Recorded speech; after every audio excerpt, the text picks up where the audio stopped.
Nerd could rise up. It could get elevated.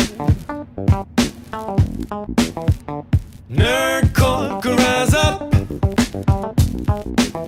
It could get elevated. I do not consent. Nerdcore. Did I consent? Just a made-up word. Odd way to start a conversation. Well, yes, all about consent, everyone. All right, so Welcome to the podcast. welcome to the podcast. So, all right, ready for this, Kyle? Oh, you got one? Okay. I got one. I don't know if it's very good, but our guest is, I'm pretty sure he's European, maybe like from Zimbabwe or somewhere. That's I'm not good with geography. Finland, I don't know. I'm not good with geography. But they tried to make me do voices, but I said no. Yes, I've been on shows, but when I come back, you'll no. Come back. I was out. I was done. Before we even got going. I ain't got the time, and if the people think it's fine, he's tried to make me do voice acting, but I won't go. I'd rather listen to Chris Sharp's I ain't got 70 days. We all know that I'm tone deaf anyway. A little bit. Because there's nothing that you can teach me, which is a lie, that I can't learn from Mr. Sharp's. Eh? 10 10 points from Gryffindor. Damn it. Well done. Well played, done. sir. Well, I got 10 points taken from Gryffindor. You heard the sorting hat. I'm in Hufflepuff. Suck it. Well, welcome to Every Man's Guide to Nerddom, where we're your 230 to 40-something-year-olds who talk about pretty much whatever we want. I'm Chris. And I'm Kyle, and you guys are more than welcome to join us after and anytime during the day or night or whenever on the Discord. Links down below if you want to be part of the conversation, part of what's going on below us, to see what is going on in the community. Join the Discord. It's free. It's fun. There's lots of cool conversations and topics and things going on there for everything from TV shows, anime, movies, comics, Funkos, sports, beer, sports talks with the sports balls and the teams and the touchdowns and such. Talks about pretty much any line of nerddom that you're interested in. We have that. And if we don't have it, let us know. We'll make a category for it. Also, if you want to hang out with Chris and myself live and in person and watch us play video games terribly, we do that on the Twitch. Every doo-doo. I said the doo-doo. It was there. You said doo-doo. Doo-doo. Me and Chris live and in person on Twitch Friday and Saturday night. Friday night we do Freaky Friday, where we play a bunch of random indie games. Saturday night we do Spooky Saturday, where we also do a bunch of random indie horror games and watch Chris get scared and sit on his own nuts. You can catch that Chris live on Twitch as GUYVERUNT01, Guyver Unit 1. And then myself, it's a lot easier. It's KSIG, K_SIG. Shorter to type in, easier to remember. Guys, come hang out with us. It's fun. It's good times. Join us. No pressure, but do it. Do it. Mm-hmm. We're lonely. Mostly me. A little bit. So Got a weird mustache thing going. There we go.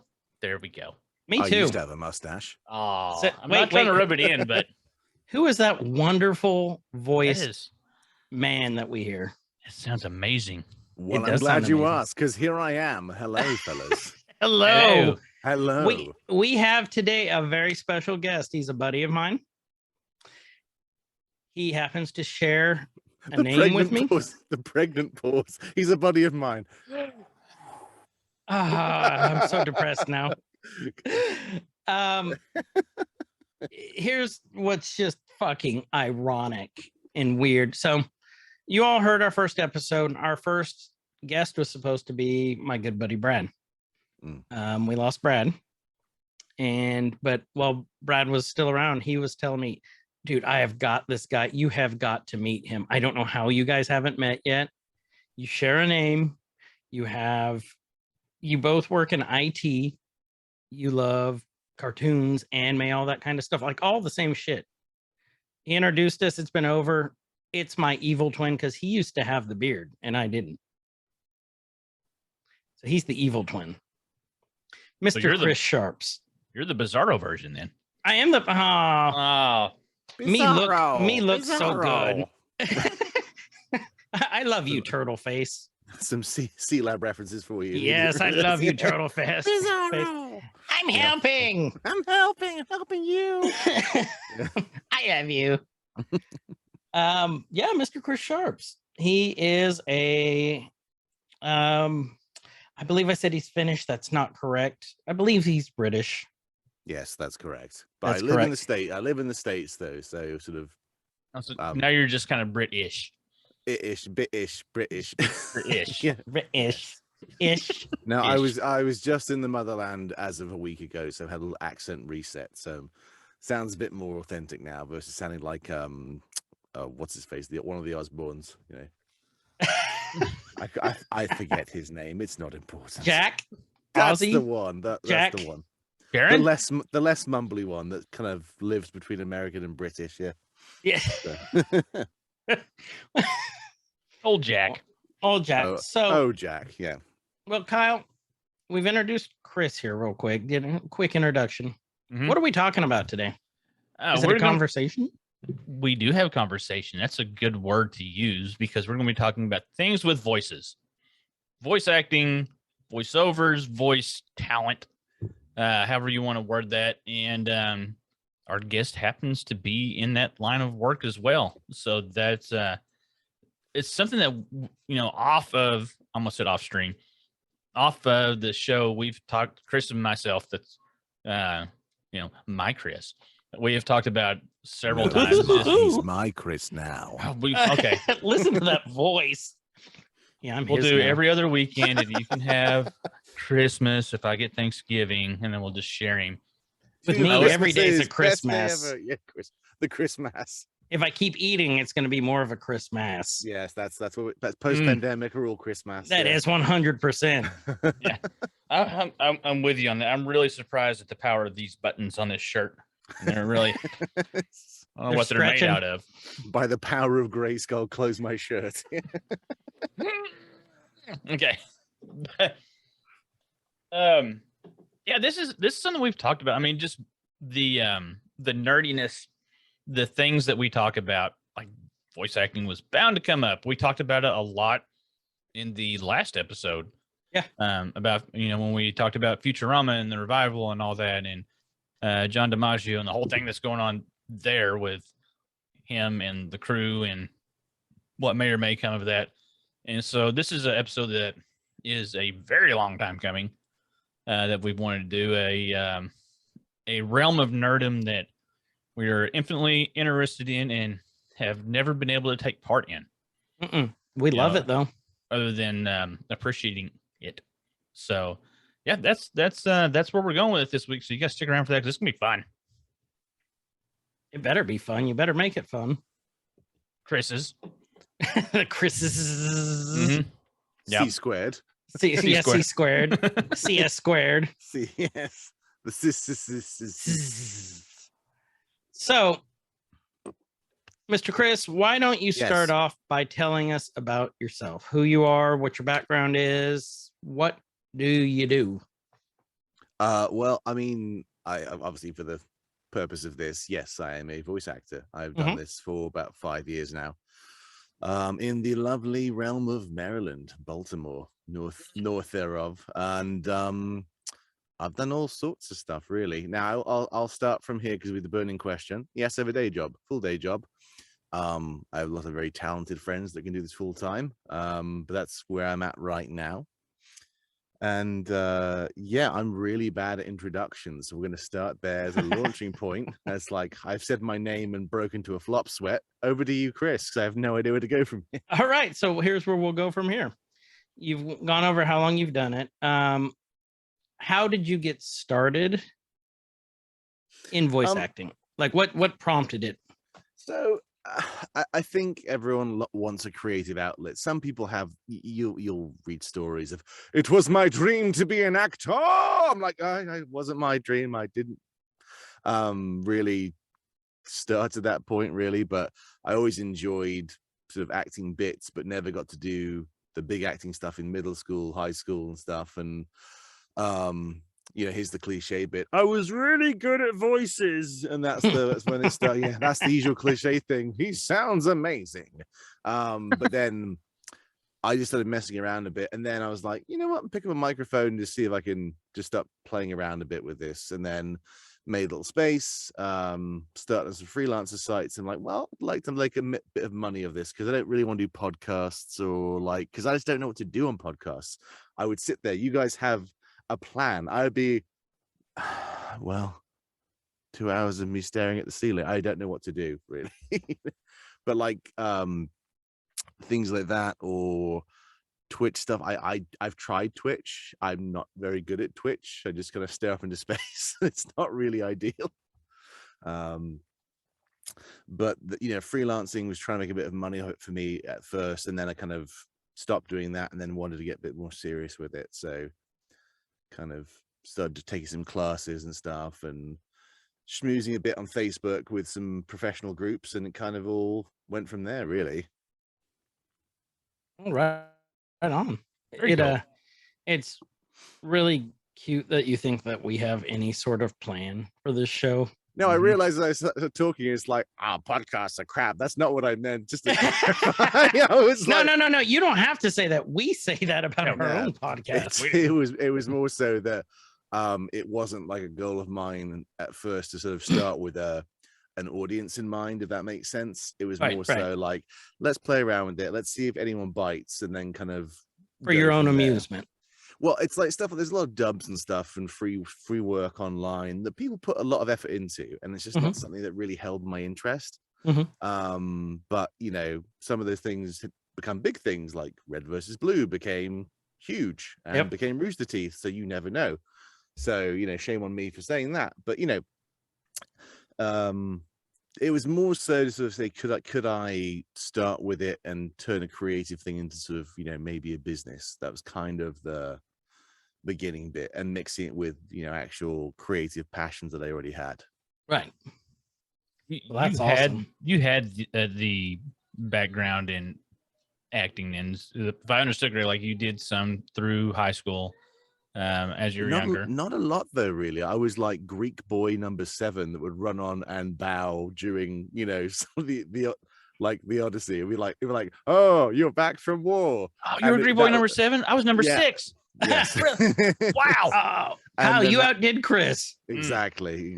Always outdone on the stage. He was the one that got to hold the chalice. That's the only reason he got it. Yes, you've chosen wisely.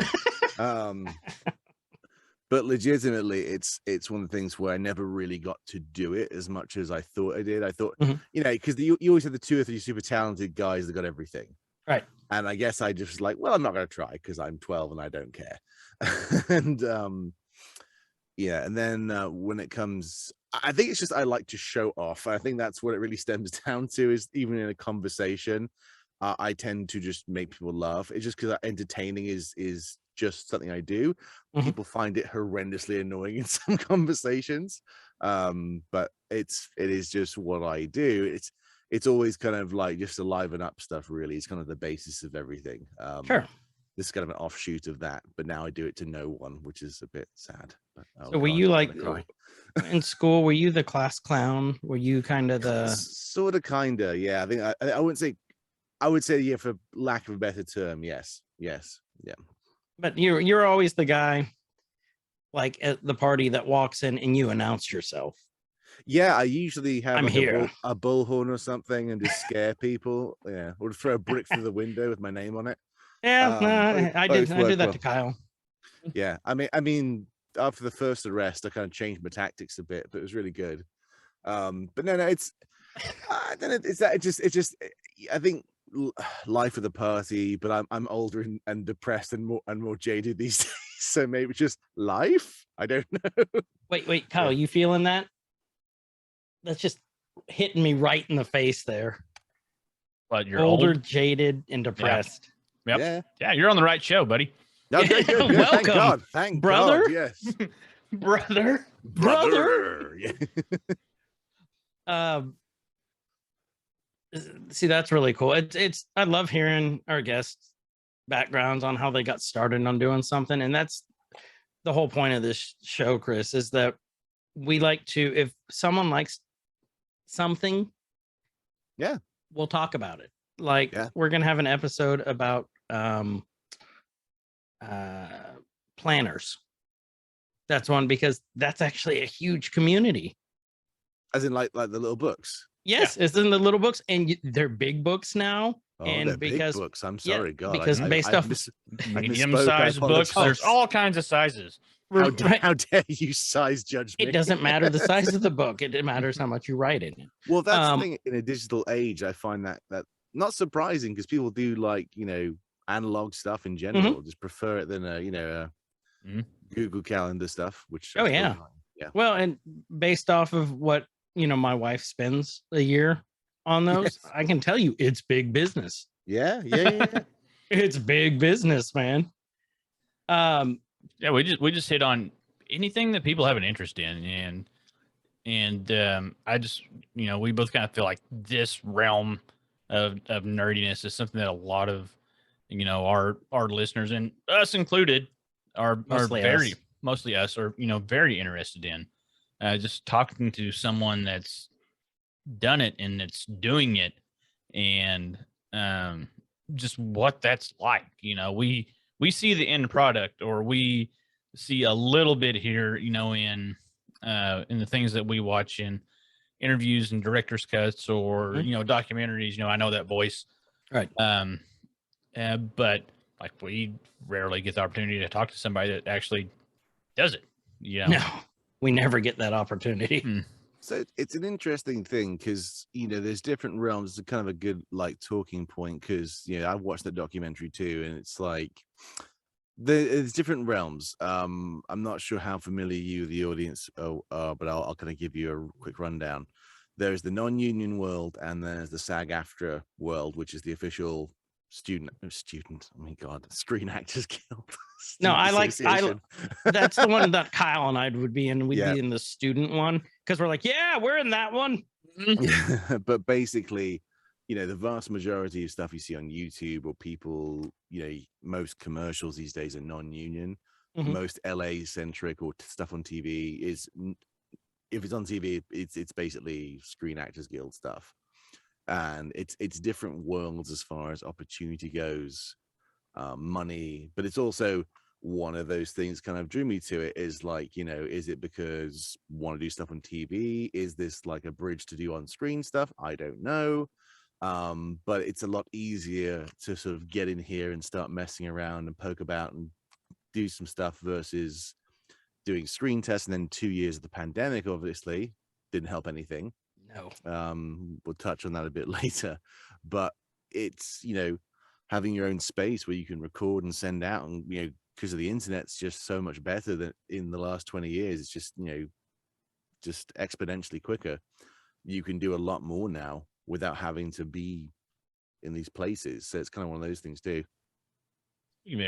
I can already tell you're going to be personally one of my favorite guests, because when it comes time for post and editing and EQing, I'm not going to have to do shit to your track. It sounds amazing. Nice. It's smooth. It's just buttery smooth. It's a $1,200 mic. It should be smooth. It should be smooth. It's giving Zoom all I can handle right now. So. Well, actually, as a real quick thing, there's a lot of people ask about how to get into it and how to buy all this stuff, all this cart before the horse stuff, which I love to talk about. But there's a guy called Booth Junkie on YouTube. He does a tremendous series of videos of how-tos. Does it all from his house, has a booth built. He did a very, very cool video, $1,200 mic in a bathroom, $10 mic in a studio, proving the point that it's not really the mic, it's the environment you place it in that makes the difference. And yeah, you will have obviously a different quality between a $10 and a $1,200 mic, but at least if you have a nice sort of good acoustic sound, you'll be able to have a nice sort of acoustic product when it comes out. That's kind of the whole goal. And audio quality is really, apart from acting and everything else, it really is what wins jobs. You want to sound good. You want them to do, like you said, minimal EQing, minimal messing around with it. Just like, if it's good to go. I've done auditions where it's gone straight out. I'm like, oh, that's nice. No job needed, straight out. So your YouTube guy sounds extremely similar to a guy that I think Chris follows as well, named Harris Heller, that does a lot of the same stuff. His is more like YouTube, Twitch focused. Yeah, but that's a whole separate market. That's a whole separate thing that isn't as, I wouldn't say as strict, but it's also a huge area, because you got people that want to know what mics to get, positioning of microphones, how to do a room up, but in the esports streaming sort of sector. So that makes a big difference. That's a whole different school of thought, but that's purely for entertainment.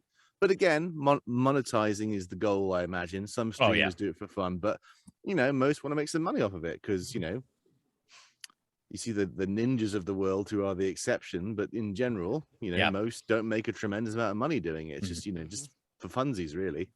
It's an outlet. Yes. Yeah. Us guys up here. This guy. Hey, the $5 I made last month from Twitch was well earned. Wow. Get a whole earned. A whole burger with that one. It's amazing. Oh, what country are you living in, sir? Yeah. A burger for $5? Yeah, it's called the dollar menu. Maybe you can get 5 of them, Chris. Yeah, exactly. Get at Arby's. Tell him, Chris. What else? What else have I missed? Wait, am I just fighting myself now? Wait, or am I arguing with myself? If you get a $5, $1 burger, that's probably an impossible burger. Probably healthier for you, but that's why it costs more money. And you're going, oh yeah, this is great. Justifying the fake burger to yourself. Yes. Yep. I'm eating healthy. It's 10 million grams of sodium, but it's definitely a plant. My God. Yeah. To be fair, they are quite tasty, but they're full of salt. So I'm like, I eat a carrot and I'll be fine too. But yeah. What's wrong with Chris? He's eating an impossible burger. Yes. How is he alive? It's impossible. It's impossible. Please That's unpassable. I was going to answer. It's impossible. Chris, tell us about, because you kind of went through the basics there. Yes. What are some of the favorite parts that you've had? So I would say, because I have yet to book animation. So if anyone's listening, please hire me. I'm really good at animation for voices. But no, video games was my first, like, I wanted to do thing. I was like, I want to do video games. I've done, I want to say stuff on IMDb says 11, but it's more than that. But what can I talk about? Because I'm doing one now I can't talk about. But is there stuff you can't talk about? Do they make you sign a contract? Is that like for newer stuff? And NDA is a non-disclosure agreement, and that is a proper way to get your career shot in the foot if you start blabbing about it. You'll see a lot of actors jumping the gun, and you've got to be so careful because you can't even talk at the audition. Because I think it got out with like Borderlands 3. Someone mentioned it, way back before they released it. And they had to pull back. Yep. Those auditions were, may or may not have been, my inbox, but it's saying back. You're talking about now, the game's out, it's irrelevant now. Right. But at the time they had to pull everything back because people were blabbing about it. So yeah, you have to kind of games. You need to be careful. Games are like in a 2-year plus lag time. You could do a project and then wait 2 years and go, oh yeah, I did that thing. Oh, okay, cool. All right, yeah, cool. But you forget what it's for. Now I don't have the experience of this, but for the larger studios, they code name it and change it. Now, if you have a brain or play games, you could probably figure it out, but some things you didn't. So, like there's one that came out was the Outlanders game. Yeah, I saw that. I was like, black goo, and I read that that's a weird script. And then my wife's playing. I said, "Oh my god, I auditioned for that! That's the game I was looking at." So you never know because they hide it really well, and you never really know what's going on. And it's best not to, because otherwise, the biggest thing is rejection is so big in this, like amazing. Like I've got very talented colleagues in LA that says if they're booking 2%, they're successful. That's wow. The honest to God percent. Now, I may have the numbers a little skewed, but they said it's a very minute fraction. Like if they audition 600 times, they might book twice. So Really? yeah, Wow. it's the way it is. It's kind of a cutthroat industry too, then, isn't it? Well, it's when you take it. The problem is I had my ego in it, and that's a problem because you want to book. I want to be in Star Wars. God, who doesn't want to be in Star Wars, right? Right. But you might not sound that way. In your head, you may sound amazing, but when you read for let's do Darth Sidious character, you can do a voice and go, oh yes, Jedi, blah, blah, blah, blah, blah, blah. But some guy who's 70 who sounds like Palpatine, you go, oh no, here's the texture to his voice. That sounds amazing, So sometimes it's not about you, and it's not anything you've done wrong. It's just someone just like the person listens to, oh God, that's the guy. Stop. That's the one we want. And that's how it works. There could be a stack of 400 auditions. Now, most reputable studios will listen to all of them to make sure they don't miss anything. But some stop. So you may be 201 and it's 200. They go, no, that's the guy. And they never listen to you. So that's one of the harsh realities, really. Excuse me. And that's got to be kind of a tough pill to swallow too. I It sucks. imagine. It's the worst. It's the worst because you get a bit down on yourself. And I've got, friends that, are in LA and things are expensive and you've got to make ends meet. And just like a screen actor, they won't tell you this, won't name names, but they're doing tables. Same as on-screen people. When you book, it's amazing, but you've got to have things to pay the bills still. And it's not always the case.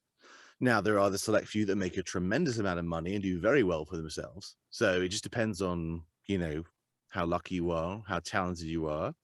And also, are you bookable? It's a huge thing. It's you may think you're the hot shit, but you just might sound like everyone else. And that's a problem. Like, use the Troy Baker Nolan North. There's already a Troy Baker. There's already a Nolan North. You don't want to sound like them because they're going to get that job. So, you want to sound like Chris. You want to sound like Kyle because, that's the voice that, it's the acting, especially video games becoming more cinematic. It's like, Right. It's just about, it's you putting your, I found if I drop the pretense and stop putting on a voice, I book stuff. And I'm like, God, it's just me talking. It's in my brain. It's so weird. I'm like, but it's acting. You're acting. It's not, you're delivering lines with intent. You're not, going, whoa, hi there, Virgil. I'm going to go down and do Southern things. It's like, no one would say that, but that's great. You can do a silly voice. And you'll see it everywhere. People will say the same thing and parrot what I'm saying, that voices and voice acting are not the same thing. They're just not. You can do a great impression. That's great. But can you talk conversationally as that person? Can you cry as that person? Can you, be happy as that person? And they can't do it because it's a, robotic sort of like parroting back. Right. That was something that we had on down the list that I thought was interesting to bring up was, doing many styles of voices versus doing one voice in many styles. Actually, it's a very good way of putting it. You have a lane that you live in, and this is my personal opinion. People can disagree, and they're wrong because I disagree. Okay. Basically, yes. if you're I'll run out of if you that guy. disagree, kiss all our asses. All our asses. All the asses. Yeah. But yeah, so you live in the lane, and you can swerve in the lane. You can make your voice higher, lower, but you're never going to be. I've got friends that have that deep, gorgeous, chocolatey bass voice. You just can't. You can't. I mean, you can try and go low, but it's not quite the same. That natural cadence. You go, God, but those people are never get the higher parts. So it's like an orchestra, like it's like a choir. You need to have all your pieces together. That you can have the bass rolls, the soprano rolls, the tenor rolls, and that you got to figure out where you live, and then that's kind of where you audition. And it's not easier said than done because you don't always get the audition you want. I pass on a lot of stuff because I'm like, I can't do that. It's going to sound stupid. Like, some people go for it. Some people think I can handle that. But if your range is tremendous, you can do anything. I just know my limitations, you know, like, Right. so, and that's a big part of it, of taking your ego at the equation, and just saying, you know, okay, cool, so I can do middle-aged guy, I can do like a younger guy, that's fine, you know, but you know, you know, when it's to older people, yes, I can do an older voice, and you might book it. I'm not saying you wouldn't book it, but it's if they're going for the authentic stuff, an older guy that sounds naturally wise from his voice, they're going to pick him. It's just the way of it. It's like, you know, you can be the best voice actor in the world, but that guy's got the meaning behind the lines and just sounds like a nice old man. They go, oh, we want a nice old man, not a young guy pretending to be nice. So it just depends. That reminds me so much of a conversation I had with Brad, actually, a few years ago, when I was going to be DMing a D&D campaign. And like, I was super excited about doing this. This is an in-person thing. Like, I'd never done it before. And like, I had in my head, like, I'm going to have to do all these different voices, and I'm going to have to like make these characters come to life from the book and find a way to do it. And I asked him, you know, for some tips on that. And he's like, he told me, you know, it's not, the voice that you can do, is what you say when you're doing it. And said that will make it believable. There, you know, if you can do a cool voice, that's great, but it's not mandatory. You just, because you'll sound unnatural. Right, if it's right. the more natural, the better it's going to be. Because yeah, I mean, and also with the Critical Role, Matthew Mercer stuff, they're kind of like, you know, so here's the fun thing. We just finished watching Vox Machina, which is amazing. I'm like, Yes, it was. Now here's the thing. I'm not watching an episode of Critical Role. I play D&D, but I just like, I was gonna go, this could be a cringe program, because I'm like, you know, I'm like, but the bits that I laughed at, because I played D&D, all the failed rolls when, like, you know, he's falling off the chandelier, I'm dying laughing. That was a fail. That was a fail. You know, and yeah, I mean, Matthew Mercer's kind of like curated the experience into being a really cool, and everyone's kind of copying that format. But you know, we play D&D. Our D&D passed away. I'm sorry, our DM passed away a few weeks ago, actually, from COVID. So it's, you know, no. yeah, it's just been really, really sad. And you know, now, you know, he didn't do voices, but he got, the more he got into it, the more he sort of really got excited about it, you know, just with the characters and stuff. And I think that's, you know, with D&D, you can really have some fun with it now, especially like they kind of open the door. It's not like just silly, it's not just, you know, nerdy pencil stuff. It's like, you know, legit, you can give these characters life, you can give them storyline, a background, so it's like, you know, customizable Skyrim but live. So yeah, Right. So, but sorry, answer your question. I'm to answer your question about the game. Sorry, way off base as usual. Welcome to our show. Yeah. So I will say, for now, the game that was the most interesting and fun was a game called Return of the Obra Dinn, which is made by Lucas Pope. Is it Lucas Pope? He did the Papers, Please. If you've played that game. Oh, okay. I haven't. I'm aware of it. I haven't played it, but yeah. So it's a, you know, it's a one man operation. And I got it on a P2P site, which is the pay to play sites. And it was like 3 or 4 lines. Did it, and he's, oh, it's great, And I was like, okay, cool, I booked it.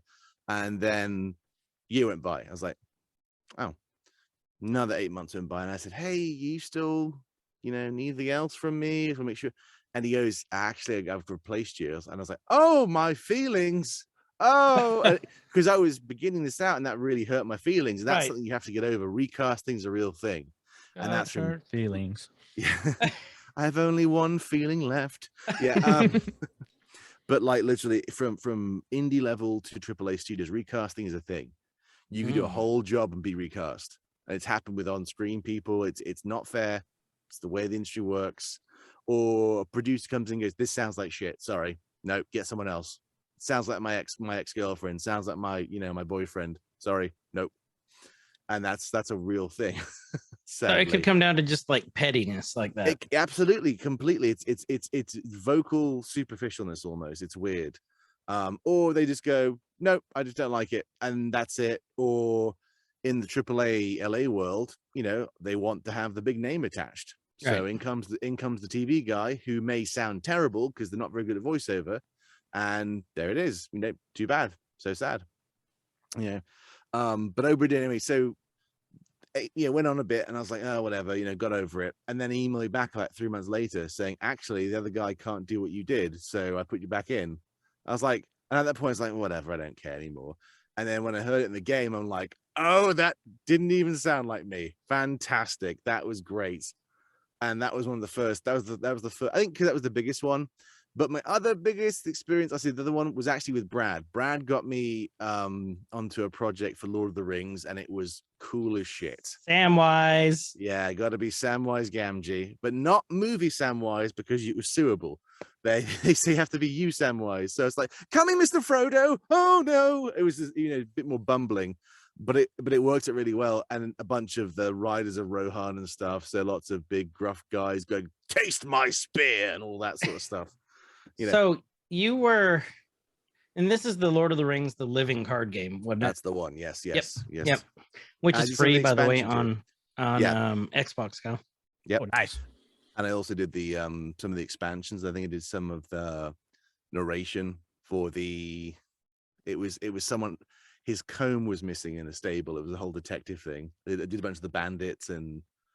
It was Tom That's something or other. It was fun. They wanted like a Cornish accent. So it was like, where's my comb? I can't find my comb. It was that whole thing. And then I had to be a bunch of guys in the same room saying, I've got your fucking comb right here, my lad. It was a whole thing. But yeah, that was cool. And it's actually the first official, someone sent me a check, and it's framed actually. It's framed outside my studio. And it's kind of a nice memory of Brad as well. So it's kind of a nice double down. Yeah, I can keep looking. I kind of smile. And then when days I feel like, packing in, I go, Brad would be pretty angry, So Yeah, he would. Yeah. He would. And I've only met him once. I met him once at VO Atlanta. He's a lovely bloke, absolutely lovely bloke. And it was such a shame. COVID is a bastard. So, just miserable. Yes. But yeah, that was the first really fun because he was directing me, and I felt, man, like Brad's already in LA doing this. I feel like, oh my god, he let me, because it was a smaller project. I think he was worked out somewhere, and I was like, he's let me in on this. Doesn't have to do it. And I auditioned, I didn't get it, and I was like, meh. And he sent me a message on Facebook. He said, "Hey Chris, what are you doing right now?" I said, "Sitting here, being sad." Actually, that's not true. I was crying. But anyway, sobbing. Well, no, that's right. You were being sad. Yeah. But and then he goes, "You want to do some voices?" I'm like, "Oh, for what?" He goes, "For the game, stupid." Like, I didn't get the thing is, he goes, "Well, I'm tired of doing voices. I need like 20 more. So hop on in." I was like, okay. And it was so weird and like informal, very Brad. And it was just cool. And it was like, wow, this is the first like feeling of oh, this is what it's like. This is kind of fun. I dig this experience. And that's kind of where it sort of like made a thing for me where it was like, this is enjoyable. Now, sustainable, I don't know financially, but enjoyable, get that, but it's a very creative crack moment. You kind of do it and go, oh, and you're gonna go, I need to give me some more. And it's like 2 weeks, 3 weeks, nothing. And you go rocking back and forth in the corner, sweating, going, oh, I just need some voiceover stuff. You got hit. You guys got some voice acting. Y'all got some voice acting scripts. Yeah, come here. You got any voice acting for old Boo Boo here? It's like somewhere between Dave Chappelle and the guy from Family Guy. Got a whole freezer full of voice acting. Herbert and Chappelle. Yeah, that's right. And Tyrone. Yeah, Tyrone Biggums, yes. and Herbert the pervert. Yes, Herbert. Yeah. Come smell my voice acting. Get over here, you pigly son of a bitch. You pigly son of a bitch. I love that. But yeah, so that's kind of the base to answer your question in a 20-minute span of not answering your question. I've answered your question. Move on. I say, boy. Move on. I will tell you another favorite one I have of his, Kyle, is by one of my favorite things. What do I get up ridiculously stupid early to do every morning? Oh God, this is a loaded question. Can I say that on the podcast? Is this allowed? What's the second thing that I do in the morning? Can I say that on the Okay. podcast? If I had to pick What the is the fifth fifth thing, thing? after Yeah, the I fifth went after I thing. went for a spanky in the morning, Okay, what would it be? Poop. Oh my god. Okay. Oh, your eighth bike. thing. Yes. Guess who did a Peloton voiceover? Oh, wow. He's done his research. My God, Wow. it's me. I remember Hello. I remember when you posted that. That was almost a year ago today, I think. Yeah, it was 2020 actually was the first official time I got a UK national, which was really cool. Because I hadn't booked any commercial work, which leads me to the next segue of how to make money in voiceover in 6 easy steps. Step 1, send me all your money. Steps 2 through 6, there are none. Give me the money. Give me the Okay. money. But Chris's yeah, that announcer voice just makes me feel like I'm playing the Stanley Parable all over again. Like Yes. it's just, Yes. That's it.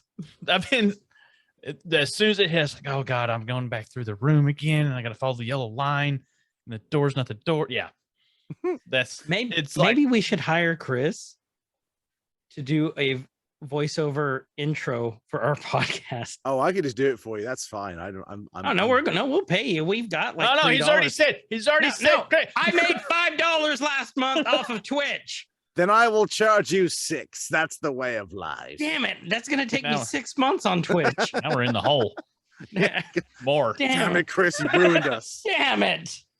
I got all The- excited. Well, Damn you give him the easy ones. but yeah, commercials. So here's the fun part that no one tells you. Well, they do tell you, but everyone ignores them because they're like, I want to do video games and animation, live my dream. I don't know why everyone's Virgil. That's the only voice I have tonight. But yeah, Do but not commer- cry for me, for I am already dead. Is Doing Barney. is it that a Kermit the Frog? I don't know what the hell that was. Maybe I sat on my nuts. It's just like, I would like to really enjoy doing voice acting, but I just don't know. But yeah, so commercial makes money. It makes agents money. You get hired by agents for being good at commercial. That's kind of a thing. Mhm. And I wish someone had told me that and really sat there, not just going like, whatever. But they kind of all said, no, really, the money's not in games. And it isn't. That's the big thing. That's one thing I will stress. You can get paid quite well doing a game. You can get paid quite little doing a game.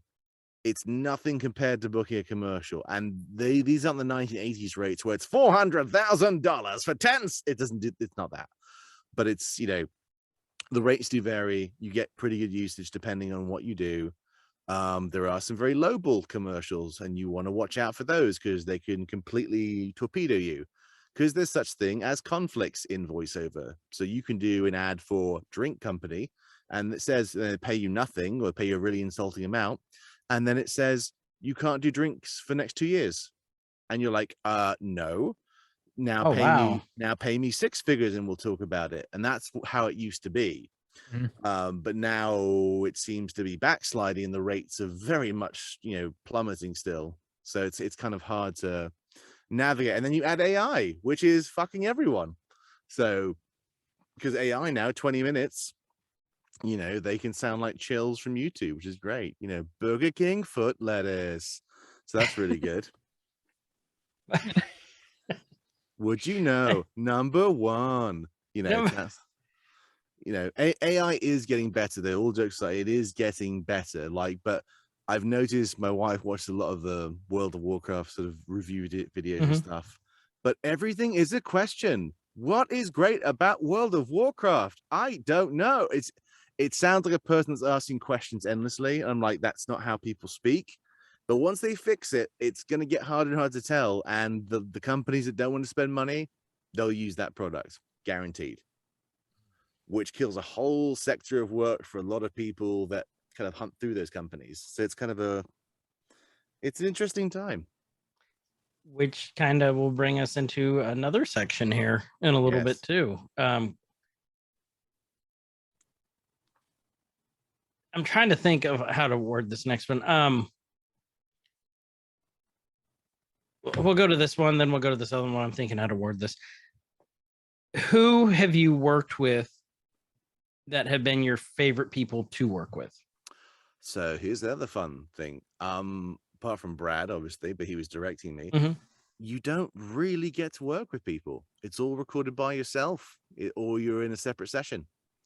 There's various directors I work with. I mean, for a commercial with the Peloton one, that was like 9 people on the line. A lot of people, you know. And it was cool. It was very, very cool. But then on top of that, with games, sometimes, you know, they'll trust you to record.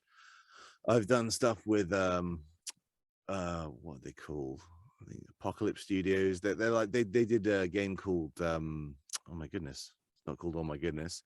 Ancestors Legacy. It's like a RTS. Oh yeah. It just came out like 5 months ago, give or take. It's been around for a while. It's about a couple of years, I think. Oh wait, Ancestor. Is that the monkey one?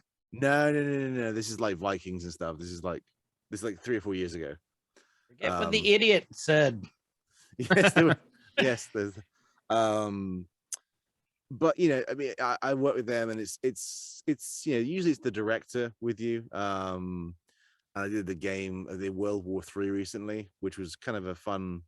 It's supposed to be like a battlefield killer, but they've been working it forever. But it's out and they're testing it, so we'll see. It'd be kind of cool to. I am the British soldier, so yeah, it's kind of nice. I followed that for a little bit and had some friends that were really onto that when I was bigger in the battle royale scene and those things, and really into those. That game got brought up quite a bit. Yeah, I mean, I don't know much about it. I mean, I play a variety of games. You know, I'm more of a Halo guy. My friend dragged me into Destiny again because the expansion dropped today. So you know, Oh, it did, didn't it? It did. Which queen is out? Pay me, Bungie. You owe me money for that statement, Bungie. No, but that's the thing. That, speaking of Bungie, because they made Halo and Destiny, like, you know, love to voice those sort of things. But that's all AAA studio. Probably the audition was probably 3 years ago. You know what I mean? Because it took them that long to do the expansion, so you don't know what's going to stage up and come out. So it's best to kind of audition for everything, really. Everything that you feel suited for, give it a go. Because you just don't know what's going to be big or what's going to be small. But end of the day, it's about you know, doing the work and, you know, booking it and doing a good job. The money is nice too. That's not really the driving factor.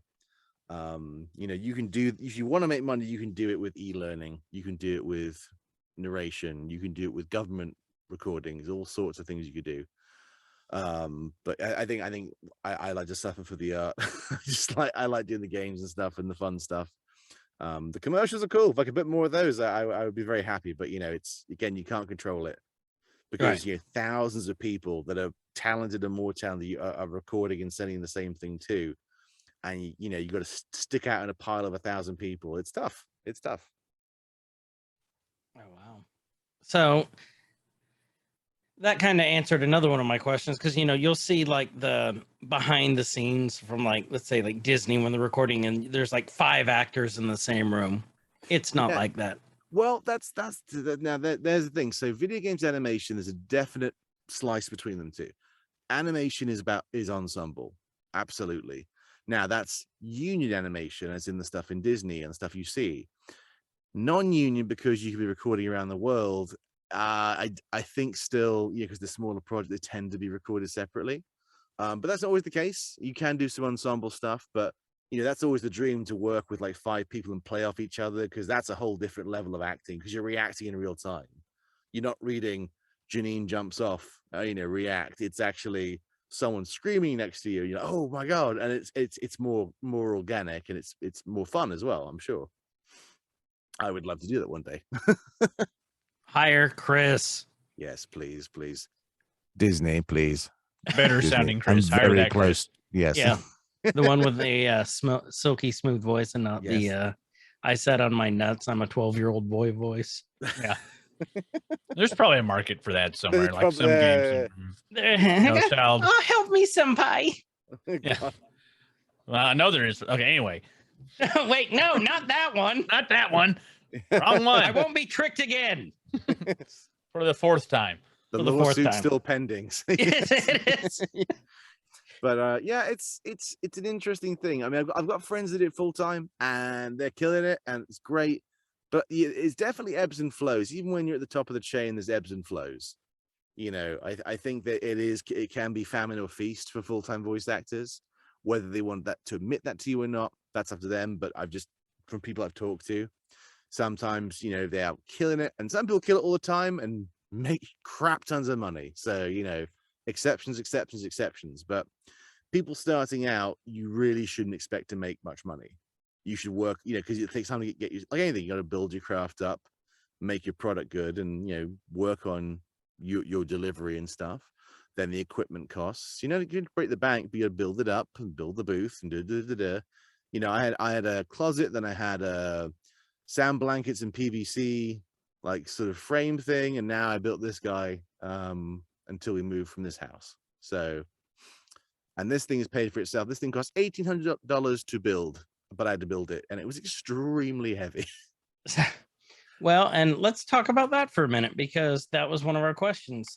What did you do during the pandemic? Chris built a sound studio for himself. I did. And I designed it myself, not really being a DIY guy, but I did some measurements and I figured stuff out and just kind of I actually looked up shed building and seeing how they build the frames of sheds, and I kind of modified it from there. And I'm on a low 7-foot drop ceiling here, so I had to make it really, really tight. It's to the ceiling. Like there is maybe a half inch. Wow. I designed it like as I slid the what do you call it? The last piece of drywall on the top. It's to the top. It's to the tippy top. But wow. Now it's not soundproof by any means, but it is. I mean, I get a noise floor of -65, so it's pretty quiet in here. So it's nice. Oh, that's awesome. So plane goes over, truck goes by. You can't help it. You got to just stop. Right. One of the things versus a professional studio, because it's all soundproofed. But you made it as soundproofed as possible. Oh, for sure. It's amazing. It really is.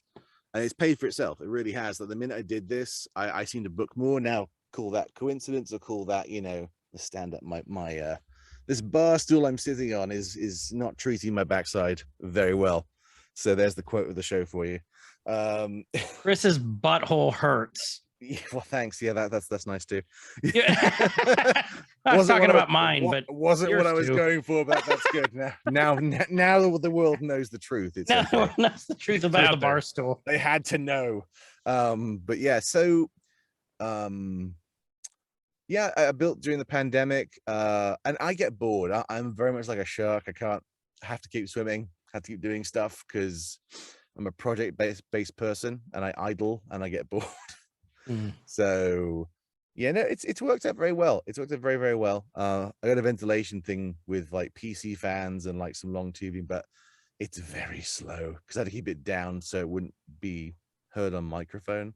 And as a result, it's a very slow filtration. I just open the door, which I do now. It gets hot in here. It gets like 100 degrees in here, so you have to kind of take a breath. Yeah, for gaming sessions, you come out drenched. You just sweat, so it's okay. But you have to be. That's kind of one of the things they don't talk about, is you will be disgusting when you do a very, very aggressive voice session. So I didn't even think about that, and especially with all that equipment running. Yeah, well, I minimized it. I ran all the things in here: the nano lights, a wireless keyboard, mouse, the microphone, and my monitor. That's it. Nothing else. Because I want to keep everything else outside to minimize the noise. So everything else, PC's outside. Like I said, everything's outside. So I just mirror the monitor from there. So it works out really well. It kind of sort of leads over into thing. You've hit on it a little bit, but for anybody that's listening, or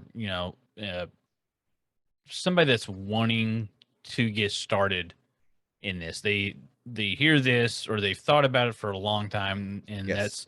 that's something that they've wanted to try. Totally clueless on where to start, but they know they want to give it a shot. What would be some tips that you would give to a total complete novice that's looking to throw their hat in the ring? Very easy. Very easy. Send me your credit card details. Hold Don't on. ask any question. Oh, No, so it's. let me find it. Do you take Apple Pay? I take all money. That's funny. funny. There we go. The card I have actually almost has your name on it. Perfect. That's really. But there's no S at the end of this sharp. Yeah. Wait a minute. Wait a second. I've been missing a credit card. I've been bamboozled. Yep. So honestly, Bradley D. Baker, who's done a ton of stuff. Yes, Ton of stuff. Momo and Appa, And not to Eagly. mention the clone troopers as well from good old Clone Wars. He's Yep, all the yep. clone troopers. He's insane. I want to be a voice actor.com. It is the site. He has taken so much time and effort. Every possible question that has ever been asked is there. Really? Yes, I will see if I can give you the. Let me see. I want to be able. Oh, I'm typing it in right now. Yeah, I want to give you the site in the chat here. Yep, it's called I want to be a voice actor.com. And it literally, I put it in the chat here. Just there you go. There we go. And that is every last I mean, it's a WordPress site, but like frequently asked questions, learning to act, killing the career. Oh, there's a ton of stuff on here. It is he has done it better. So don't even go anywhere else. If you want to start from the ground floor with just information, nothing else, read the whole website. People, this is the bit this is a good little segue. People want the quick fix. As with our society, everything's instant. You know, go through it and see, is this something I want to do? Because it might not be. You know, you might go, oh, this is a lot of work. I don't want to do all that. I just want to do some silly voice on YouTube. And by all means, go do some silly voice on YouTube. Go do animation stuff. Go dub some stuff. Make a new DBZ abridged. Do whatever you want. If it makes you happy, go do it. But if you want to do it at a sort of amateurish to professional level, you need to learn the basics. And it's going to vary for everyone. But yeah, the rules don't change. You will be voicing something, whether it be a commercial, a game, a phone tree, on-call stuff, narration, audiobook. But there's so many different subsectors of this stuff that you have to think about, because this is a lot of stuff. I mean, you can make money in audiobooks, never touch animation, never touch video games. You could do government narration and make millions.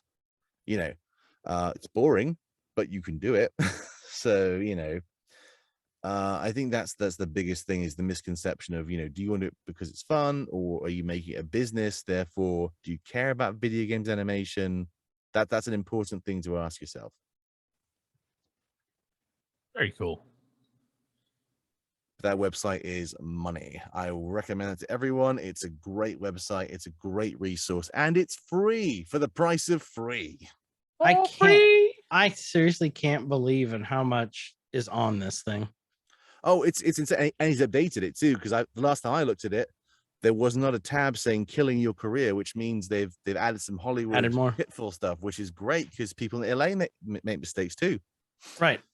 Oh, look at the bottom. Voiceover link, Crispin Freeman, one of my favorites. His podcast is fantastic. Is it really? I'm gonna have to listen to again, if you want, it's called Voice Acting Mastery. He's interviewed tons of people.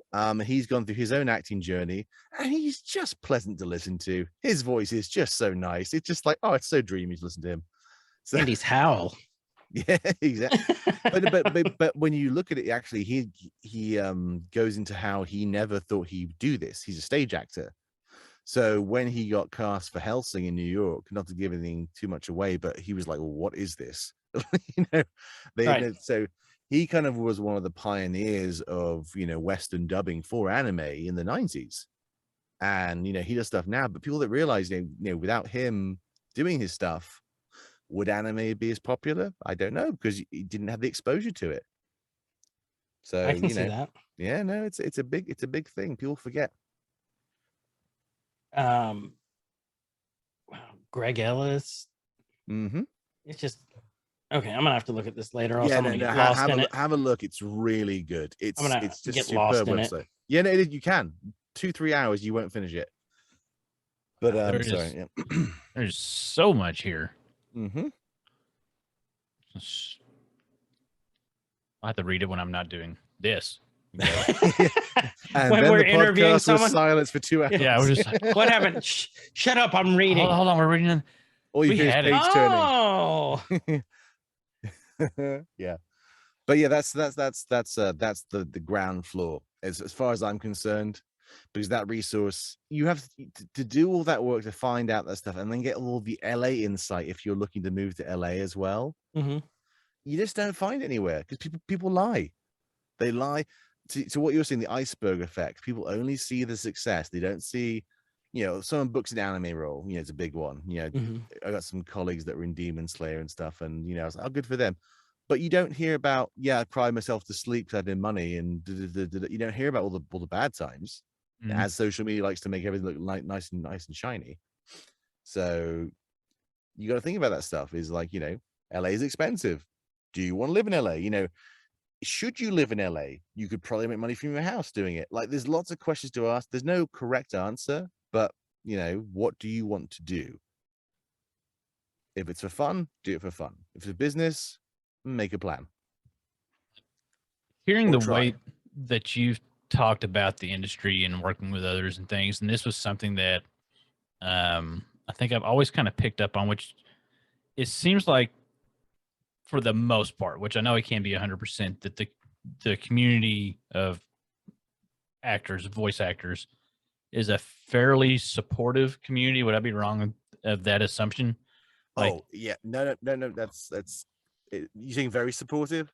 yes, of each other. Oh yes. Lots of cheerleaders. Yeah, no, generally speaking, very nice. I mean, there's the groups I'm in, there's screen actors that go, oh my god, you guys are sincere, I don't know what to do. So like, there's some people, but it's like any community, man. Most of them very nice people, but then you have people that do underhanded stuff. So at the end of the day, you're competing with people. So it's like, yes, there's camaraderie for sure. I have 4 or 5 people I chat to on a regular basis, and we chat about a lot of stuff. But people email me, hey, can you get me? No, I'm not. I don't know who you are. It's not to be a dick. It's just like, they want the easy way in. I say, can you I'm help like, me with the? Never mind. No, I know I no. can't. Shit. But but they want to have. I did a game one time. They said, can you refer me to that studio? I said no. And they got really pissed off with me. And I said, sorry, we've never spoken. Why would I do that? I know who you are. And they were like, well, you should. No, I shouldn't do shit. Sorry. I can do exactly shit. And that's what I'm going to do. So that's the thing. Did you hand him a paper and go, here, hold on, here's who you contact? And it just said, wait, shampoo my crotch. Yeah. What? Yeah. I sent them to the right click land of Blockdom. It was great. And I was like, get the fuck off my chat. It's furniture outlets, sofa king. What? Sofa king good? What does that That's mean? fucking good. This king of the sofa, what's that going on? But it is, like, for people that I've known and stuff, I refer them if I've been referred. And that's a good segue. Referrals, very big, very understated. Sometimes you can get referred to an agent if you're good enough, and they go, yep. And the agent goes, holy shit, who is this person? And they'll put you on the books for a bit and try you out. But also referred for jobs. People have just emailed saying, oh, Chris, can you do this? You're English, right? Yeah. Oh, great, thanks. And did I make any effort? No. Did I get paid? Yes. So yeah, it's amazing. The referral network is, but it's also, they're generally nice people there, and I like to think of myself. My wife may disagree, but I was a genuinely nice person. But I refer all the time to stuff to people that I'm not right for a role. Oh, I know who is though. But you got to be careful with that too, because agents and NDAs, you can't go spreading stuff that's private audition. So that's a big no. That's a great way to get yourself blacklisted real quick if you do that. So it's better to just refer stuff if you're allowed to. That's a big underline. A huge thing. Yeah. I was gonna say, it sounds like this industry is a lot of keep your damn mouth shut when you're supposed to be using it for voice acting. Right? They should. But there's people in LA that have put their foot fully in their mouth, but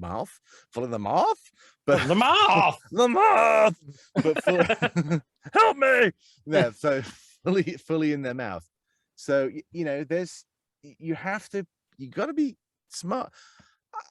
I've heard stories that have literally like sucked the breath out of me. I'm like, that is so stupid. I just like, you burned an opportunity that was just like, you had to just do this one thing and you're like, nah, fuck that guy. Nah. And I was like, yeah. Yeah, they say be here at Tuesday, you know, and bring a drink. I don't fucking have a drink. I'll drink some of your drink. Nope, you've pissed off the director now. Well done.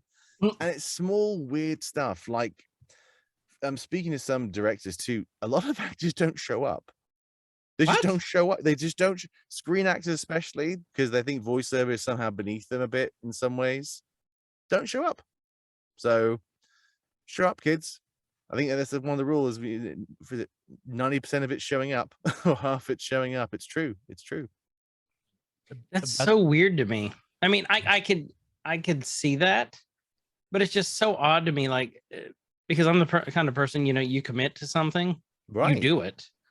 Right, right. But that's the thing. But it's a mentality, and it's not a mentality everyone has. Now, it's no shame in it. If you're late and you know you're late, then you know you adjust yourself. But you know, this is the next segue. Is really it's kind of customer service. I worked in retail forever, and I hated it. But you know, it's about a respect thing. You know, when it comes to studios or you know ad people, they're spending a lot of money. You know. And you can't be like, hey, and chat and stuff. They don't care who you are. That's the truth. They don't care. Like, do your job. And that's the big thing is saying, do your job. You should just rock up, be professional, be polite. If the crowd's right, you know, a little humor invested in there, but don't be a child because some people are. I mean, I've heard horror stories and like, no way, that's dumb. Why would you do that? Oh, so yeah. Professionalism goes a long way. So you kind of briefly hit on this, especially when you were talking about the screen actors not showing up to the voice gigs. And I think you kind of touched on it a little bit earlier too. The whole, you know, we've talked about some of our favorites, you know, people that we would consider celebrity voice actors, yeah, versus celebrities voice acting. Two big different things. Yeah, very different things. Yeah, very different things. So I think there's circles. The Tara Strongs, John DiMaggio, that sort of circle of people. They've been acting forever. They're the same 7 people that are hired every time. You look at it, they're always in everything. Grey Delisle, all those people, and well deserved. You know, they've done it for 20 odd years. You know, they've been kings and queens of industry. That's fantastic. Now, I think at times even they get replaced by screen people, I'm sure, where they had to step aside, some big name in comes and does whatever their job. I mean, Benedict Cumberbatch did, what was that terrible Penguins movie? The Madagascar Penguins one. No, the Penguins of Madagascar. Yeah, and he was just like, it was just like, hi, I'm Cumberbatch. I'm like, God, this is shit. You just sound, oh, it's terrible. You know, not that I care, but like, you know, a lot of screen actors just phone it in because they don't care, you know. Cashing the check. Well, I love Keanu Reeves, but don't tell me that Toy Story 4 was a fucking groundbreaking performance. I am a guy on a bike. Like, I was like, I love that man, but I'm like, that was shit, Keanu. Even for you, that was kind of, you know. So I love that man. Stress is here. Everything else is great. But I was like, we should have prefaced he's a huge fan of the show. Right. Like I said, that's fine. That's fine. True. That's fine. Come talk to me, Keanu. It's an excuse to talk to you. You took the bait, you stupid son of a bitch. Yeah. So, but yeah. But I think it's just it's been forever that way. I mean, they say, oh, it's a recent thing. No, look at the 80s. Look at the 80s. They had like Don DeLuise was a huge, you know, on-screen presence that was in lots of cartoons and stuff. They had, I mean, God, there's loads of people. Mel Blanc's the exception because he kind of made Looney Tunes. That's a whole different realm because that was his baby. He made a world, you know, so he can do what he wants. But yeah, I think celebrities coming in is just part and parcel. It's like Space Jam, big thing. There was the big controversy to replace the actress that played Lola with Zendaya, and I was like, great.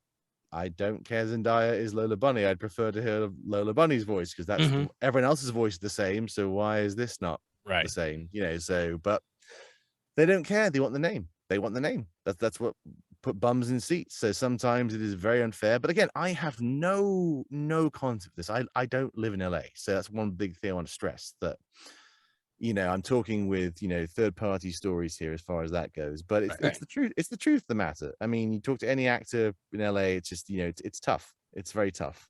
Well, that's just like consumers of said product, of said finished product. We know when we're being pandered to. We know when, like, oh, okay, they phoned that in, or the studio got them just because of their name, and there's thousands of other people that could have done a way better job. And like, it when you hear it, but then there's still people that like, oh, so and so's in that movie or on that show. Like, I've got to watch it now, and right. And that's the thing, is it's the pull. But like, here's an example: David Tennant. He's a magnificent theater actor, screen actor, and voice actor. He can just do everything, and some of them can. Just fantabulous actor. That's it. Some people are just amazing. Mm-hmm. But the other side of it is, being pandered is one thing, but it's also, I mean, it is marketing. It is to make money. They're not doing it for fun. So you have to kind of, again, take your ego out of it and go, they're trying to make money off this, and this is what they've chosen to do, and you have no control. One of the best things I've done, and this is not even at a Hollywood level, is just let go of the control aspect, because you can't control it. There's no point getting stressed out about you didn't book this, didn't book that. I mean, I'm a big Warhammer 40,000 thing. I have auditioned for so many things, and I'm just like, I just want to be a fucking space marine. Just let me be a space marine. And they cast him as an orc. Warhammer, if you're listening, please, Henry Cavill, send me your might, please. I know you're like 40. I just want to be a fucking space marine. But yeah, it's just. But again, they got Mark Stone. I think it's Mark Stone. Yeah, from Shazam and all that stuff. The bad guy from Shazam, English guy. Oh yeah. He was Percival from Yeah. Yep. But he was the lead. Yeah, yes. But he was the lead space marine, and I'm like, did they need him? Not really, because all the other Warhammer games is the same, sort of voice acting where it's like, to the left, come on. It's all very dramatic and pompous and great. But did they need him? Probably not. But they didn't slap his face on the front saying starring guys from Kingsman. That no one gave a shit. Space Marines, Right. But maybe he was just like, they're like, oh my god, that sounds really good, or that's the guy, and then happened to find out it was Mark Stone later. Who knows? You just don't know. You don't know how it was hired. Castlevania, another very good example of just I would say not typical voices, because they got oh my god, I can't remember his name. MI6 guy. Guy who played Trevor. Yeah, guy who played Trevor. He has done so much, and the Alejandra, who plays Cypher, who I follow on Twitter, and she's lovely. I love Cypher. She's great. She's on Twitter. She's very nice. She's very nice on Twitter. Yeah, it's just, again, not voices I would have expected. I'm like, oh my god, they're doing European voices. Fuck yeah, this is great. Because everything's American. I'm like, oh, it's not though. It's not. We love you guys, but not everything needs to be American. It's okay. And it wasn't like the Mid-Atlantic, because Vox Machina was very much the faux British World of Warcraft sort of voices. Oh, 100%. But Vox Machina is so good. David Tennant, by the way, Kyle, is in Vox Machina. Yes, he is. Yes, he is. Oh, he's in everything. You just don't know it. There's a lot of guest cameos with NPCs, and they're great. It all works out really well. Really fun. And it's all timey-wimey stuff. May fire up an episode tonight. It's honestly, for not having watched, I love Matt Mercer, love Laura Bailey, but I haven't watched any Critical Role. It was not a thing. I was like, I haven't either. It wasn't a thing that held my attention. I was like, I can play D&D, and I'm gonna watch it. Now they have a huge following, so sucks to be me. Yeah, I've watched quite a bit, and I didn't think that I would, but I had to make myself stop, because I've talked with my Chris about this before, that I'm a bit of a completionist. So like if I picked up, it wasn't, I guess it was technically season 2 whenever they started the second campaign. And I was like, okay, yeah, this is really cool. Oh my god, there's a whole bunch of episodes. Oh my god, there's a whole first campaign. Oh my god, there's 300 episodes of that, and they're an hour and 45 minutes long at minimum each. I'm and done. I'm old. Yeah, like I can't do And it. I might die watching Netflix. might It's worth it. You're on your deathbed. Worth it. Yes. My Yes. hand falls and a D20 rolls out and it's just a 1. And it's That was- yeah, it'd be a crit fail because you died. And then the bed collapses, crushing you. There it is. Mhm. And Collapses, folds up, hospital sits on fire. exactly. Damn it, Yeah, it burns why down. did you roll that? You could have rolled a 2, asshole. Dude, take But us all with you. didn't. Yeah. But that's the thing. It's I know where we're going with that. We're celebrity, non-celebrity thing, but it's a business. It is a business, and a lot of people won't say this. I don't care. I'll say what I want. I really don't care. It's the truth. You know, all of us want to be in a big position to get something cool. We all want to get in a cool position. We do. We just do. I mean, like, you want to book big stuff. It's natural to want to succeed. But, you know, you've got to realize there's pitfalls. I don't live in LA, so that puts a big wedge with me with some auditions. They say, you know, I'll say on the audition, LA only. You could do it, but you're going to piss off a director. You book it, where are you? Well, 5 hours away. That's never working with you again.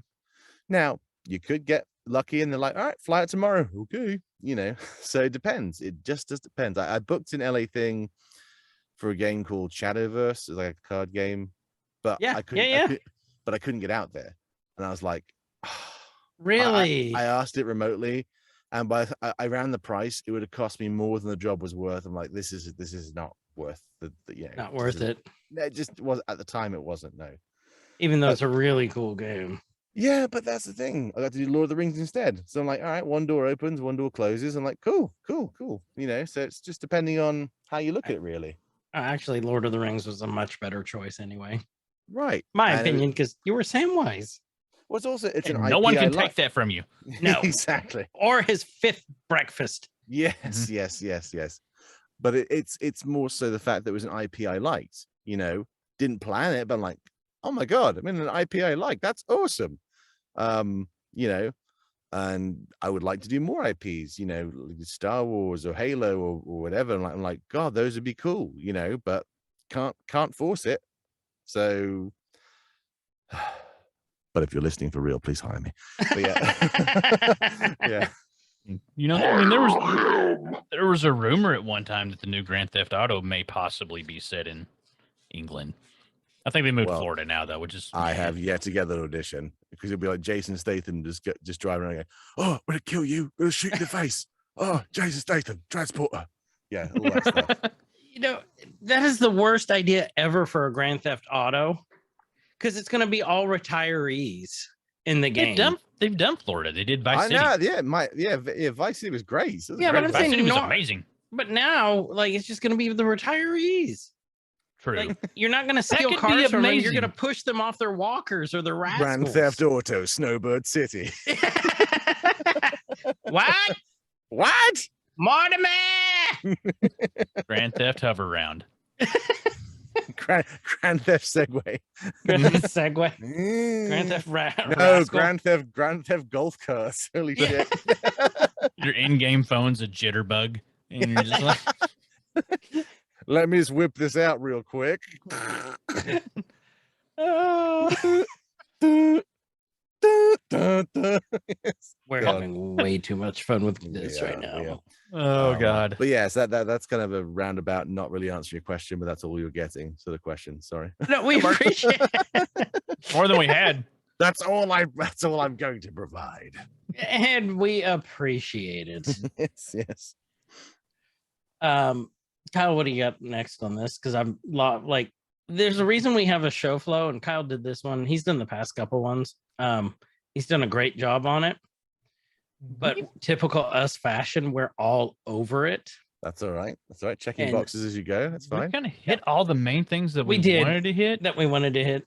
I think. I mean, is there like anything that you want to talk about, that you want to, get to our 17 people that, really need to hear it? I was told there would be 18 people. I'm leaving. Yes. Wait, Oh, let hold me get on. my I kids can- back in here. Yeah. We when got my kids children somewhere. are sleeping, I will play this podcast then. Yes. Yeah. Kids, log in real quick. It's It'll fine. be Just log in. 19. Dad says log in. It's cool. It's cool. Just Mhm. play it. It's You don't have to listen cute. to it. So I mean, trying to think really. Breathing into the mic heavily, it's always good. I think the biggest thing I would say is get involved with the community, because there is quite a big community, but there are a lot of sharks out there, coaches that will take your money, and you don't need that. You need to really start with the basis, practice, and see if you read through that website first, the I want to be a voice actor.com. Just see if it makes sense to you. Like, there's no dream selling really, because unless you live in LA and New York, it's still unfortunately one of those things where the hubs are protected, and then they're double protected by gatekeeping from agents. So you could be in LA and never actually book anything. So there's that side of it too. So you really have to kind of decide, do you want to go for it? Do you think you're good enough? I mean, you can practice and get good. Anyone can get good, but some people can't act, and that's not, it's a problem. It's a problem, and you have to kind of recognize that fact that maybe you're not cut out to be one. In the name of the job, voice acting. So there's, well, it is, but people, you don't have to really act to do, narration and stuff, Right. like stuff, dry stuff for businesses. They don't care. Read it out. They pay to fill a thing. But stuff when it needs to, like an audiobook, yes, there's a talent. You need to be, I want to stress that every aspect requires a talent, but it doesn't require a Shakespearean acting background to do a phone tree. Press 1 for accounting, press 2 for HR. You don't need to have that level of phone tree of the future. Yeah, there's welcome. Welcome. Yes. Oh yeah, that's the John DiMaggio thing. That's the other part I wanted to touch on, wasn't it? Oh yeah. Yeah, we definitely want to touch on that, especially with you. We want to touch you. You don't want anybody else when you think about me. Yeah, we only want to touch you. Touch yourself. Right. Wow. Okay. Hold me closer, vocal actor. How much closer do you want to be? Closer. Lower. Closer. There we go. Closer, process. Anyway, waiting on the golem all night, so there we're there now. Perfect. I got water up my nose. That'll happen. I'm glad my coffee cooled off. Yeah, I am too. Wait, you're seriously drinking coffee at 9 at night? Yeah, Don't you're never going to judge bed. the boy for his choice of beverage. Oh, I judge him for much less. But yes, much less. Wow. So the John DiMaggio thing, again, I speak out of turn here because I'm not in LA. I'm not in that realm. But again, that is a good example of the circle of actors, and they're infighting a bit. Simply put, I think the thing was that I think that Billy West is doing more voices and being paid more, and John DiMaggio is like, no, pay us all the same. And I think that's where they're butting heads, and agents are shouting at each other. I think that's really it. And I think a lot of actors are sort of boycotting the audition, saying don't audition for it, because really, I've seen it floating around now, however much is true, because I mean, you could shoot yourself in the foot. What if you take that role? You be a pariah. If it's someone that, if you're a friend of John, for God's sake, you take his role. I mean, but roles don't belong to people. It's the Sonic the Hedgehog thing too. I mean, is it oh my God, I always forget his name. The main guy who did Sonic for the cartoons, Roger Craig Smith, I think. I don't see. I don't know about the cartoon. I think you're talking. He's done Sonic forever. I mean, like literally, he is Sonic. Oh, so okay. You're talking the ones from the 90s. Not the 90s. No, yeah, that was Urkel. No. That was Jaleel White. He did those, but this is like the 2000s, like Sonic X. I didn't know that was Jaleel White. Yeah. Sonic X and stuff like That's that, right? No good. Yeah. Let me see. Is it Roger Craig Smith or Roger? Yeah, Roger Craig Smith. Sonic X. There we go. Yeah, so he has been. I'm pretty sure it's Roger Craig Smith. Am I wrong? Because that was around the same time period that was it? I think it was the WB had all these shows, and they had like okay. Yu-Gi-Oh was on the same block, and the original One Piece dub was on the same Sonic. block. Sorry, yeah, he's been Sonic for a long time. That time frame. So he got quite visibly upset, and rightly so, on Twitter when they released a Sonic movie with Dude Man from Parks and Rec being the voice of Sonic. But now it's funny because I think it's the lady who plays Tails. They announced today she's playing Tails for the new movie, and that's got to sting a bit, you know. Yeah, because Idris Elba is Knuckles, and I forget his name. Like, oh my god, not Schwartzman. yes, Schwartz. Yeah. Schwartz and Middleditch from the Netflix show. Yeah, from that show. Yeah. But then in the middle, you've got the original actress's Tails. That has to hurt a bit. You know what I mean? Yeah. I would be upset. See, I didn't know that they got her to do it. Yeah, instead of some other actor, like, you know, Zendaya is Tails again for no reason. Zendaya is everything. I like Zendaya. But still, and Knuckles. Yeah, yes. Zendaya is Sonic. Zendaya is, and she's cream, just not cheese. Yes. Also, the new Joker. So there's that. So they get... Yes, Zendaya is Zendaya playing Zendaya. Played by Tom Holland. Yes. Narrated by Morgan Freeman. The biog crossover you didn't know you wanted. So yeah. But I need it. Sonic was a nice hedgehog. That's the best Morgan I got. That's all I could do. So hey, you know, it's way better than us. Close enough. I wasn't even going to attempt it. I'm glad I did. Yeah. That's why you're here. Yeah, you made a fool of yourself. Yeah, it's fine. But no, it was that thing happens again. Recasting. It happens when a movie gets involved and it's big money. Then, you know, I mean, I think those guys at the top still get their feelings hurt, and I think this is the Futurama thing. And he could be recast. I mean, it's a possibility. You know, he's digging his heels in, and rightly so. But there's a good chance he could get recast. I mean, if Hulu wants to be weird about it, who knows? But you know, it happens all the time, and it sucks. And I don't like it. I think it's very unfair. But I wouldn't say Hollywood was a fair place from what I've read. So, well, you know, and as you said, you know, you don't own the character as the voice, but you're known as the character as the voice. You're very much affiliated. Yeah, it's like very affiliated. But when you get someone like a character as well known as, you know, we'll just, you know, he does so many other voices, but we're going with Bender because that's the one everybody's hanging it on. That character has become so well known. Oh, it's synonymous with the show. Often imitated. There's so many people that could sound just like that if they wanted to, because it's not like it's a lesser known, you know, property or character or anything like that. It's so far out there. It's just like, you know, like Mickey Mouse. How many people could do a Mickey Mouse voice? Like, it's somebody could do it and sound near identical because it's so out there now. Right. But we would know. But I mean, the new guy that's playing Bugs Bunny, he is amazing. Oh my god. Oh my god, his name escapes me, but he's a young guy. He's doing it, and you know, like spot on Mel Blanc reincarnated. This is amazing. Listen to him do stuff. It's great. But again, you know, he was Bugs Bunny in Space Jam, and he was credited as Bugs Bunny. So it was Zendaya, LeBron, and Bugs Bunny. I'm like, that seems messed up. You know what I mean? It's like, you know, that's like, something too, is even though you're doing these voices, nope, you're still Bugs Bunny. Don't exist. So sad.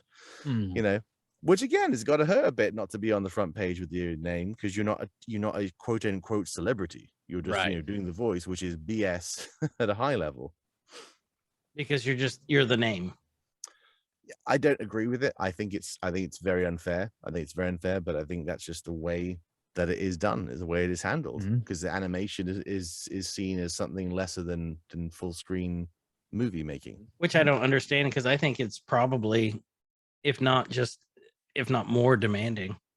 It's starting to become, I think it's starting to come in with all the adult animation coming out. That you know, they've done The Witcher, they've done, you know, which the Witcher's ones have been amazing. Yeah, they've been great. I'm like, God, this like powerhouse animation. Please hire me. I love you guys. Please hire me. Please. If you listen, if anyone is listening, yeah. But they do amazing stuff, and I absolutely adore what they do. It's just great. And I think as that gets more mainstream, you know, they start to go, oh, okay, hang on, there's an audience for this. But again, money needs to make money. Passion the- projects. I mean, Arcane. Have you guys watched Arcane? Oh, Arcane was amazing. And I'm not a League of Legends person, but goodness me, that's a good show. Like, Well, wow. it got me whole wanting thing. more. Yeah. Whole thing, characters I knew nothing about. I'm like, God, they're well acted. It's beautiful animation. The art style's incredible. Phenomenal. You Yeah. know, and soundtrack is good, the story's good, and the characters are believable. Like, this is good storytelling. I'd watch a film of this, but because it's kind of zany, it belongs in that animated world, but it's so close to being almost like a real life painting looking thing, it just works on every level. So yeah, especially like those fight scenes towards the end. oh my god, yes. Like, well, and it got me wanting more. Yeah, like I'm ready for season 2. I am too. Yeah, and that's why I'm so pissed off that we don't know when the next season of Vox Machina is. Also, if you're hiring, please let me in again one more time. Matthew Mercer, a close personal friend of the shows, please hire Chris. Yeah, please. Matthew Mercer. They'll be like, this guy sounds like shit. Oh, I tried. Look, you could be worse. You could be doing the oi. So that's one thing. I may sort of end on is, hey kids, if you voice act, don't read the YouTube comments. They're really fucking me. Yeah. Yeah, so I'll just leave it there without getting too specific, because there's some things I can't talk about game wise, but yeah, there's we get it. It's been one of those things where like the original guy sounded better. I'm like, fuck off. Fuck you. I said he's dead, I can't bring him back, otherwise he'd be here. So sorry. But yeah, it's that kind of thing. But you don't want to read them, because it's either they love you or they want to find your address. I'm like, video gamers are rough, man. Good lord. So we got one mean comment from a bot. I'm convinced it was a bot now, Kyle, because it, like if you look at it, we got a couple dislikes on our videos. Yeah. But there was never any context with it or anything, so I'm pretty sure it wasn't real people. Oh, dislike. Was it a comment or a dislike? Well, both. Oh. And one of them called us, I think, Nazis. I don't remember what we were talking about. That seems a bit off base. Did we make a Hitler joke? We made. No, we didn't make. No, it had nothing to do with anything. What was it? I don't remember, but it we read it and we lost our shit on it, and it was just one, and that's why I'm like, nope, I'm not doing this again. The criticism and stuff. Like the last podcast I helped host, we did get hate mail one time, like hate email from a guy from England named Nigel. Like, you got to be the most. It's always Nigel. And it's always Nigel. We were a very dark humor themed podcast. Like, oh, you son of a bitch, you've set yourself up now. So we had like a half an episode about Nigel. So he got some airtime. And sometimes I feel like that's best. Just take it head on, or just ignore it. One of the two. It doesn't. Yeah, I mean, don't sweat off my back. Yeah, I don't tend to get too deep into it, but like people, because you're curious when you act and stuff, and you do this stuff, and you delve through the comments and start googling stuff. You go, oh no, I shouldn't have looked. Oh my god, So sometimes it's great. Sometimes I've gotten things on Twitter. People say, I really liked you in this role. I go, oh, thank you. What game was that? But thank you so much. I was so good. I was that good. I remember the game, and I go, what did I play in that game? Oh yeah, NPC3. Yeah, he was so good. My god, I demanded such a deep story. Huge back. That's the origin story Marvel's crying out for. Is NPC3. But no, that's it's one of those things where like I am grateful for everything I get to play with. It is playing. It really is playing. It's fun to do this stuff, really. But it's hard work and full of rejection. And if people tell otherwise, they're lying. So, but you can be successful. You can be very successful if you really, really hustle at it and stuff. But thank you for coming to my TED talk. I don't know what else I think this would be a Chris talk. Yeah, I don't know what to do with my hands off camera here. I'm doing the Ricky Bobby. Just gonna, I'm doing exactly that. Just gonna, like a spaceship just rising up. Yeah, that's right. Well, I would ask if there's anything you want to leave people with, but I think you've left a lot of people to think about with, voice acting isn't just, I'm going to make, like you said, funny voices. No. And I'm not going to make it, or I'm going to make it huge and I'm going to get all this stuff. And there was a lot of reality bombs there that I didn't know. And I'm sure Kyle didn't either. Mm-hmm.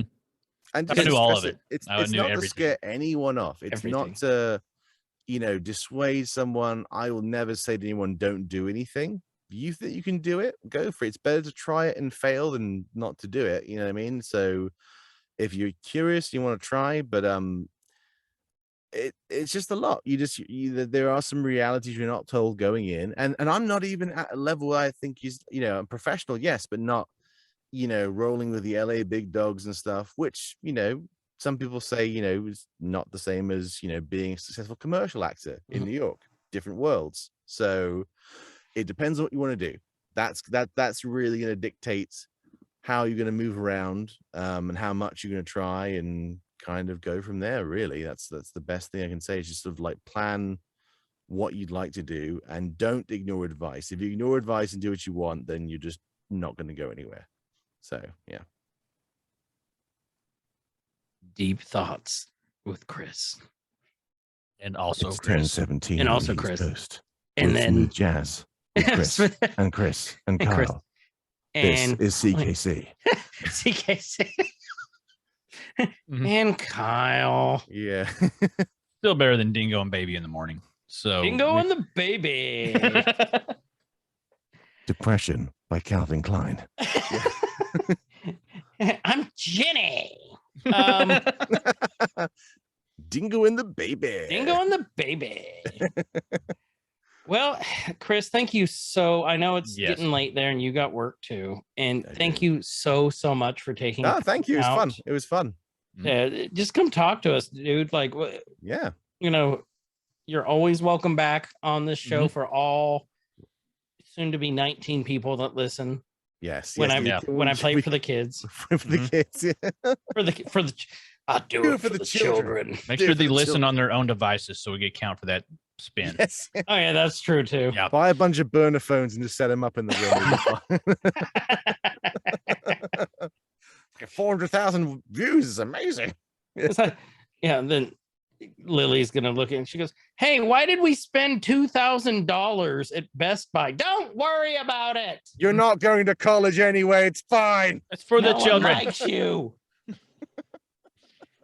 You're not Well, as smart as Daddy. It was for the children. Now It it's was for daddy. Sorry. No, it's for Daddy." That one's for me. Well, Chris, thank you so much for being here. Yeah, We thank you really, guys. really fun. appreciate It your was time. Really fun. Really fun. So, with that, this has been Every Man's Guide to Nerddom. I'm Chris. And I'm Kyle. And wherever you guys are, have a great morning, evening, night, whatever time it is. And please be good to each other. See ya. Nerd could rise up. It could get elevated. Nerdcore could rise up. It could get elevated. Nerdcore used to be just a made up word. MC